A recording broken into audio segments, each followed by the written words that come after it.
Hello hi అండి, అందరికీ నమస్తే. Welcome to Tanvi home tips. So ఈరోజైతే మన వీడియోలో ఎంతో టేస్టీగా ఉండే అండ్ క్రిస్పీగా వచ్చే చికెన్ పకోడీని ఎలా ప్రిపేర్ చేసుకోవాలో చూపించబోతున్నానండి. ఇది ప్రతి ఒక్కరూ ట్రై చేయాల్సిన రెసిపీ అండి. చాలా బాగుంటుంది, చాలా టేస్టీగా కూడా ఉంటుంది. సో ఇక్కడ నేనైతే పావు కేజీ చికెన్ తీసుకొని బాగా ఒక 2-3 టైమ్స్ వాష్ చేసి అయితే పెట్టుకున్నానండి.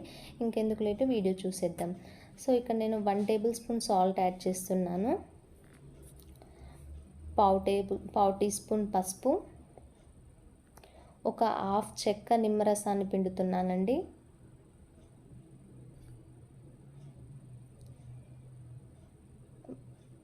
ఇలా అంతా పిండేసుకొని ఒకసారి బాగా కలుపుకోవాలి.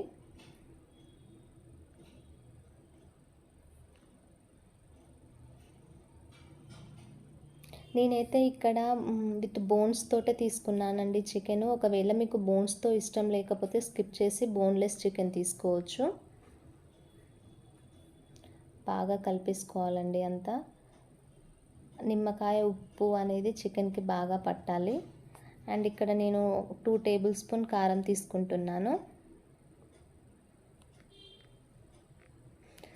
కొద్దిగా కారం ఎక్కువ తినే వాళ్ళు ఉంటే ఒక half table spoon extra add చేసుకోవచ్చు. ఇది కూడా ఒకసారి అంతా బాగా కలిపేసుకొని ఇంకా 1 టేబుల్ స్పూన్ ధనియాల పౌడర్ తీసుకుంటున్నాను. And half table spoon garam masala add చేస్తున్నానండి.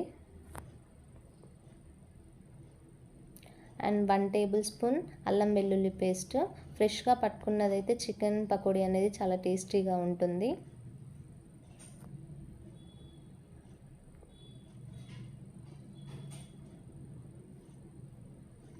అండ్ ఇక్కడ 1 table spoon corn flour add చేస్తున్నానండి.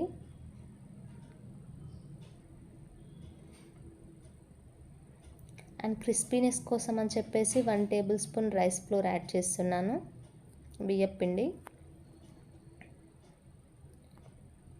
అండ్ ఒక 1 టేబుల్ స్పూన్ శనగపిండి కూడా యాడ్ చేస్తున్నానండి. ఇలా ఫ్లోర్స్ అన్నీ యాడ్ చేసుకున్న తర్వాత చికెన్కి బాగా పట్టే విధంగా అన్నీ కలుపుకోవాలి. ఇక్కడ మనం వాటర్ ఎక్స్ట్రా ఏం యాడ్ చేయాల్సిన అవసరం లేదండి. వాటర్ అయినా కానీ ఇంకా ఆయిల్ కూడా ఏం యాడ్ చేయాల్సిన అవసరం లేదు. ఇంకా చికెన్లో ఉండే వాటర్తోనే మనకు సరిపోతుంది. లేదు మీకు కొంచెం గట్టిగా అనిపించింది అనుకోండి, ఒక 2 టేబుల్ స్పూన్ 3 టేబుల్ స్పూన్ అలా యాడ్ చేసుకుంటే సరిపోతుంది. ఇక్కడ నేను ఒక 2-3 పచ్చిమిర్చి ఇలా పొడుగ్గా కట్ చేసుకొని యాడ్ చేస్తున్నానండి. అండ్ ఫైనల్గా కొత్తిమీర, పుదీనా అండ్ కరివేపాకు ఇవన్నీ యాడ్ చేసుకున్న తర్వాత మరొకసారి బాగా కలుపుకోవాలి.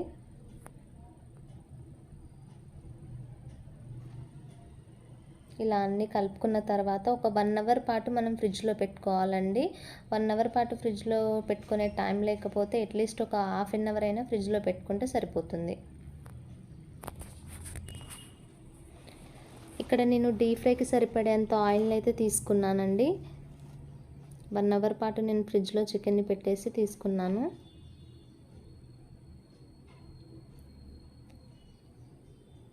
ఇక్కడ ఆయిల్ బాగా వేడైపోయిన తర్వాత ఇలా ఒక్కొక్కటిగా యాడ్ చేసుకోవాలండి. ఆయిల్ వేడైన తర్వాతనే మనం చికెన్ ఫ్రై చేసుకోవాలి, లేకపోతే మొత్తం గట్టిగా వస్తుందన్నమాట. చికెన్ అనేది క్రిస్పీనెస్ ఉండదు.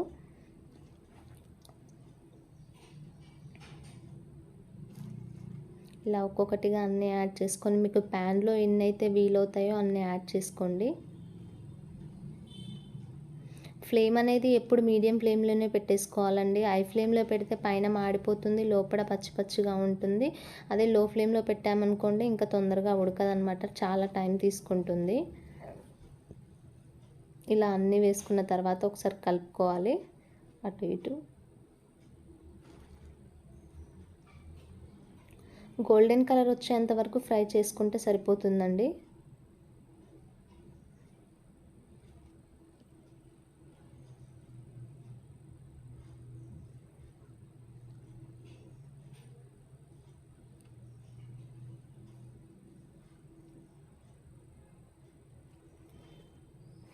ఇలా ఇక్కడ చూపిస్తున్న విధంగా ఇలా గోల్డెన్ కలర్ వచ్చేంత వరకు ఫ్రై చేసుకోవాలి. చూసారు కదా, ఈ విధంగా ఫ్రై అయితే చాలు.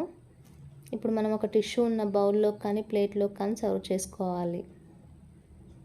ఇలా టిష్యూ వేయడం వల్ల పకోడీకి ఉండే ఆయిల్ అంతా టిష్యూ అనేది అబ్జర్వ్ చేసుకుంటుందండి. అప్పుడు మనకు తినేటప్పుడు ఆయిలీగా ఉండదు, చాలా బాగుంటుంది, మన హెల్త్కి కూడా చాలా మంచిదన్నమాట. మీరు పూరి కానీ ఇంకా బోండా కానీ ఏది ప్రిపేర్ చేసుకున్నా కానీ ఇలా టిష్యూ వేసుకోవడం మాత్రం అస్సలు మర్చిపోవద్దు. ఇంకా మిగిలిన చికెన్ కూడా ఉంటుంది కదా, వాటిని కూడా ఇలాగే ఒక్కొక్కటి వేసుకోండి. ఇలా అన్నీ మిగిలినవి కూడా డీప్ ఫ్రై చేసుకోవాలి మనం. సో చూసారు కదా, ఎంతో టేస్టీగా ఉండే చికెన్ పకోడీ అయితే రెడీ అయిపోయిందండి. చాలా టేస్టీగా ఉంది. నేను స్టార్టింగ్లో చెప్పాను కదండి, పావు కేజీ చికెన్కి నేను తీసుకున్న ఇంగ్రీడియంట్స్ అన్నీ చాలా కరెక్ట్గా సరిపోయినాయి అనమాట. ఏది ఎక్కువ కాలేదు, తక్కువ కాలేదు, అన్నీ పర్ఫెక్ట్గా సరిపోయిందనమాట. మీరు కూడా ఈ ప్రాసెస్లో ఒక్కసారి ట్రై చేయండి, మీకు కూడా ఖచ్చితంగా మంచి టేస్ట్ అనేది వస్తుంది. ఇక్కడ చూస్తుంటేనే మీకు తినాలనిపిస్తుంది కదా, చేసుకొని తింటే కూడా అంతే టేస్టీగా వస్తుంది అండ్ అంతే బాగుంటుంది కూడా. లోపల కూడా చాలా బాగా ఉడికాయండి. సో చూసారు కదా, ఈ ప్రాసెస్లో ఒక్కసారి ట్రై చేసి మీకు ఎలా వచ్చిందో నాకు కామెంట్ చేయడం మాత్రం మర్చిపోవద్దండి. ఈ వీడియో కనుక మీకు నచ్చితే లైక్ చేయండి, షేర్ చేయండి అండ్ సబ్స్క్రైబ్ చేసుకోవడం మాత్రం మర్చిపోవద్దు.